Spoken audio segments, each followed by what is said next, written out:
Hukum merokok. Saya pribadi ya, kalau berbeda pendapat ya saya hargai, silakan saja. Tapi saya pribadi mengatakan haram. Haram saya pribadi. Kalau antum percaya dengan saya, ya antum tinggalkan rokok. Tinggalkan. Saya kuliah di Al-Azhar Kairo, Mesir, muftinya namanya Syekh Nasr Farid Wasil. Syekh Nasr Farid Wasil mengeluarkan fatwa rokok haram. Syekh Andi Jum'ah, mufti Mesir, rokok haram. Memang ngerokok orang menurut hadis.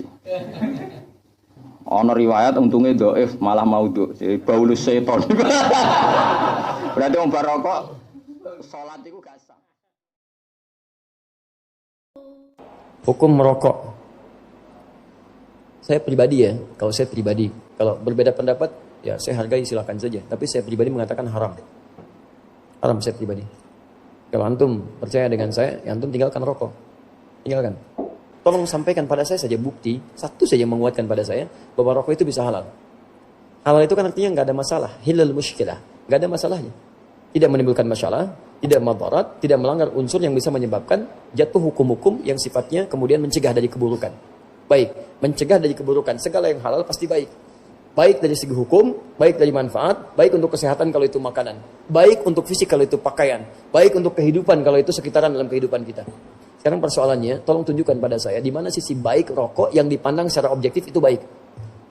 Mana baiknya? Kalau rokok itu baik, antum boleh nggak anak antum yang 5 tahun dikasih rokok? Katanya baik. Antum sih nggak membolehkan anak antum merokok. Kenapa antum merokok? Mungkin. Dan antum sepakat bahwa rokok itu kan ada racunnya. Di dalam rokok itu ada sesuatu yang berbahaya. Antum yang merokok, Masya Allah, menebarkan juga racun untuk orang lain. Dan penghisap itu kan lebih banyak ya negatifnya dibandingkan dengan perokok aktifnya. Perokok pasif itu lebih berbahaya. Dan sudah banyak penelitian di situ. Maka kalau saya pribadi mengatakan rokok haram gitu kan. Jangan membunuh jiwa sendiri dengan keadaan yang demikian. Kalau antum masih mau mengambil yang lainnya, ya itu terserah antum pribadi. Ya, tapi kalau antum bisa merokok misalnya sampai malam ini, saya katakan pada antum, kalau antum mencintai kita semua, berhentilah antum merokok. Simpan. Ya, setiap antum merokok, Masya Allah. Setiap mau merokok, antum bikin kotak aja dulu. Kalau bisa kotak kayak akuarium. Simpan. Ya, terus kebiasaan antum merokok, begitu kemudian ingin beli rokok, antum ganti Bismillah, masukkan ke akuarium itu. Bismillah, masukkan lagi. Bismillah, setiap mau merokok, berlindung kepada Allah. Ya Allah, jauhkan saya Allah. Dari rokok jauhkan saya. Minta, bertekad. Tapi konsisten. Ya, begitu uang siap diberikan, masukkan akuarium. Lihat dalam setahun. Begitu setahun, bisa beli motor antum.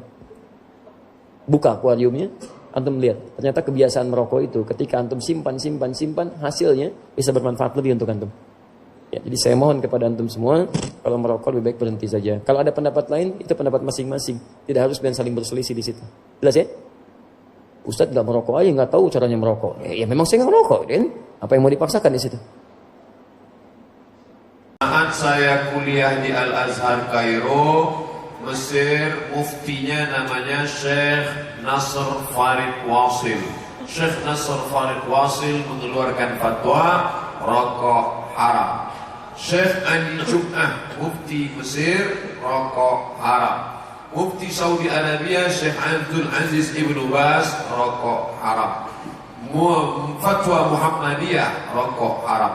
Fatwa MUI, rokok haram bagi ibu hamil, ibu menyusui, laki-laki yang sakit, anak-anak. Adapun yang sehat, kata dia tidak sampai haram, makruh. Ustadz sendiri saya tidak merokok. Pernah merokok dulu waktu masih muda. Di pesantren diajak kawan cabut. Masa kita udah anak muda nggak merokok, nggak jantan loh. Tunjukkan merah. Begitu sudah merokok lewat kiai. Mana dia bisa lihat kita? Gak lama setelah itu mundur mobilnya. Kiai turun. Merokok ya? Merokok. Kawan saya yang satu ini orangnya pengecut. Merokok? Enggak. Ketika bilang enggak, itu asapnya keluar.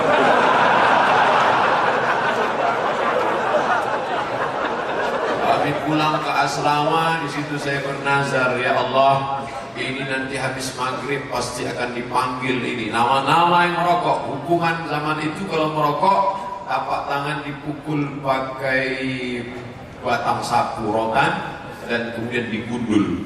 Ya Allah, sholat hajat 2 rakaat. Nanti kalau tolonglah lupa, buat kiai ini lupa.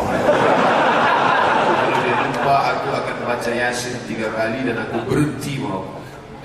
Ketika habis sholat maghrib, nama-nama yang melanggar disiplin hari ini betul makbul doa. Ya, hari itu saya tak merokok sampai hari ini. Nah, ada kawan saya ketua majelis ulama di salah satu kota Dumai di Riau, namanya Ustadz Kiai Haji Lukman Syarif.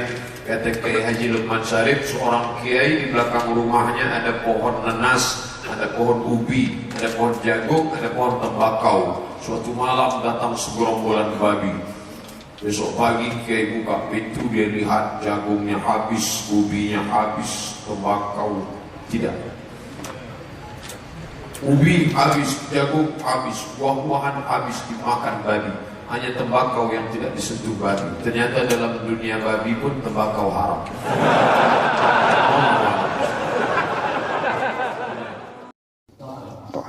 Memang nak ngerokok orang menurut hadis. Ono riwayat untungnya dhaif malah maudhu. Baulus seton. Berarti wong bar rokok salat iku gak sah. Wong kena uyahe manusa wae ora sah apa meneh kena uyahe. Lah wong ngamen kemu.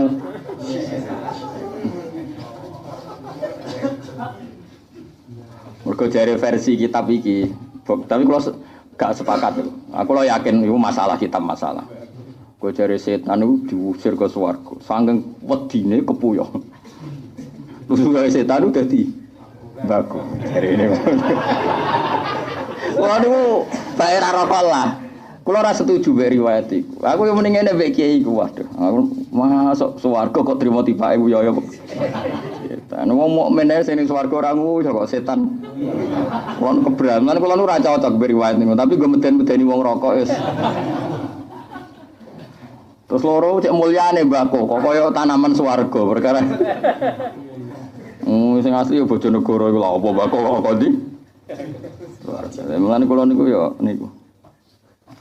Iki wonten cerita unik. Kula sanate niku mutasil. Rokok itu kan jelas madharat. Bukan masalah kesehatan, madharat keuangan. Kesehatan wis karuan. Walhasil kula niku diceritani, nggih tiyang-tiyang alim do cerita. Habib Zainun nate medhi Said Muhammad. Guyon ya wong alim kan ya rileks mesti guyon rileks. Apa ya dadi haram neraka iku mandharate ngene. Jawabe beliau ngene. Wong Islam sing fasik wis akeh. Nek diharamno berarti sing rokok ku fasik kabeh. Meneng ae. Ternyata iku. Doe mergo sekali dihukumi fasik berarti sing ngaji aku iki fusak. Wis fasik nyulaini janji malah ketambahan fasik. Rokok. Akhirnya is meneng. Mulai pas MUI fatwa rokok itu haram, MUI kan nanti fatwa rokok haram. Ngono kisah nyata, nanti perlu iki kali. Iki pojok musola. Nggih kanca kula ngoten, nggih ini wis sepuh, wis mati lho, wis sepuh. Angger di atas Samsung mesti rokokan pojok musola. Nggih tiyang daerah mriki. Gus kula taklet mbek jenengan, jawab pokoke sing jujur, Gus. Kula niku kan kiai, Gus. Ini ngaku, kula niku kiai. Demenan niku mboten pantes. Delok dangdut nggih mboten pantes. Delok biskop rapat hiburan kula niku nak jam sedasa niku rokok mek kanca-kanca teng pojok musala. Lah nek niku haram pisan hiburan kula napa. Dadi grup pojok musala niku. Kan hiburane kiai kan ono mulai wedi bojo. Turu rong wayahe turu. Kan terus di klub rokok to.